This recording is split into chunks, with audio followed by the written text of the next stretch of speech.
Hi, my name is Exil Rodriguez, and the purpose of this speech is to inform the audience. I will be informing the audience about the meanings and effects of the strawman fallacy. Have you ever proposed what you think is a great idea, only to be accused of simply wanting to benefit from it yourself, and the idea being ignored while the attention turns into what people think you may want in the situation?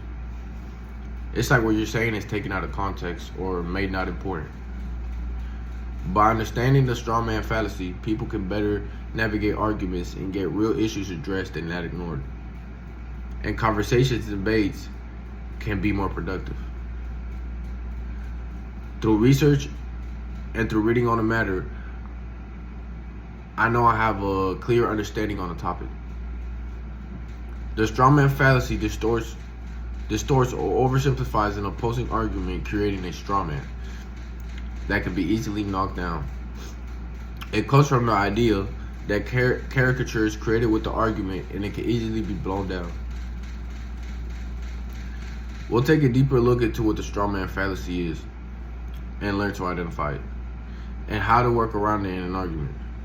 Let's make sure we understand the strawman fallacy first and how it creates a distraction of the real or original argument. The definition of a strawman fallacy according to Wikipedia: the strawman fallacy is the informal fallacy of refuting an argument different from the one under discussion, while not recognizing and acknowledging this distinction on who engages in the fallacy and is said to be attacking a strawman. This points to be attacking the weaker side, referring to a strawman idea. Now let's look at how to identify and not fall victim of the strawman fallacy. How to identify the strawman fallacy. HelpfulProfessor.com gives us many examples to be better understanding on the strawman fallacy. Some examples are: a teacher that proposes a new curriculum with more math is accused of not caring for the literacy class without test scores being taken down. The parent doesn't care to understand that the literacy scores may be high while the students are probably failing in math. A parent doesn't allow their daughter to party, so the daughter accuses them of hating her. The daughter doesn't care to realize the parent may be worried the party may not be safe and exaggerates and accuses the parent of being illogically hateful.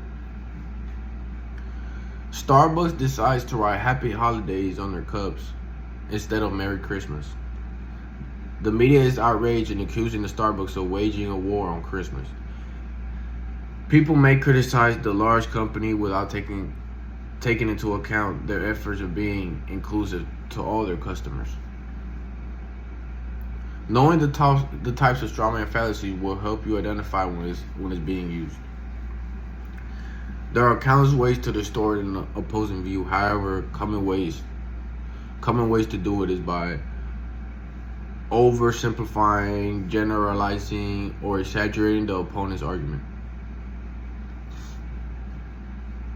Focusing on only a few specific aspects of the opponent's argument.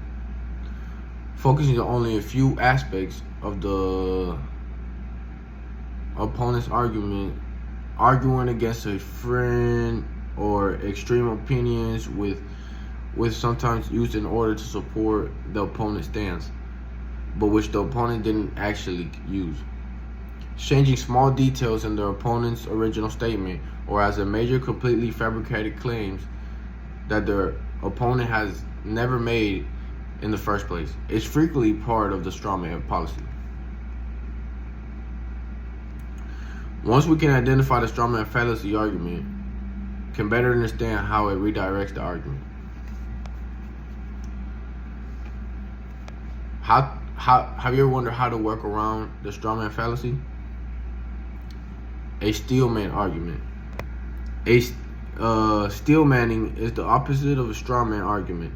Steelmanning is the practice of applying rhetorical principle through the addressing of the strongest form of the other person's argument, even if it's not one the explicitly presented. Creating the strongest form of the opponent's argument may involve removing flawed assumptions that could be easily refuted, or developing the strongest points which counter one of one's position.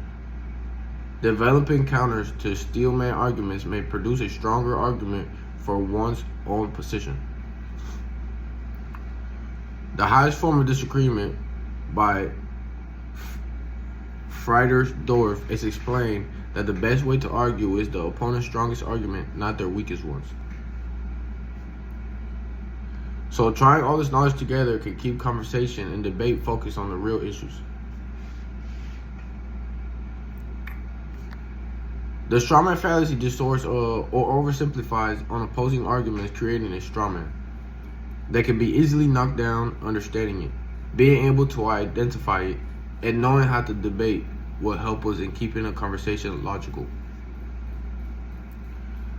Now, when someone's trying to distract or distort or oversimplify what you are talking about, take a moment and think strawman fallacy and use the tools provided to better debate issues and keeping the conversation productive. Thank you.